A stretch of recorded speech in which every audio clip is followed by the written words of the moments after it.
తిరుప్పావై అని ధనుర్మాసంలో వైష్ణవులు ఎలా పాడతారో తిరువెంబావై శివాలయాలన్నిటిలో పాడతారు ధనుర్మాసంలో. మీరు ఇప్పటికీ తమిళ దేశం పెడితే శివాలయాలన్నిటిలో తిరువెంబావై వినపడుతుంటుంది. ఆ తిరువెంబావై మాణిక్యవాచకర్లు పాడారు. ఆయన ఆఖరికి చిదంబరం చేరుకుని బాగా వృద్ధులైపోయారు, మఠంలో ఉండేవారు.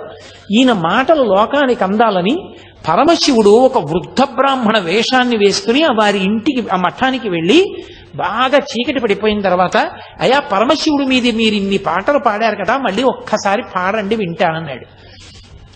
మాణిక్యవాచకర్లు అన్నారు, ఎన్నో పాటలు పాడాను, వృద్ధుణ్ణి అయిపోయాను, జ్ఞాపకం ఉంటాయా? నాకు జ్ఞాపకం లేవన్నారు. పర్వాలేదు, ఇన్ని జ్ఞాపకం ఉంటే అన్నే పాడండి అన్నారు. అంటే మహానుభావుడు అప్పుడు పాడాడు. రాత్రి కాలం కూడా తెలియకుండా పాడాడు, తెల్లవారుజాము వరకు. దాన్ని తిరువాచికం అంటారు. మీరు ఎప్పుడైనా చదివారో లేదో ఆ పుస్తకం, చాలా అద్భుతంగా ఉంటుంది, మాణిక్యవాచకర్ల తిరువాచికం.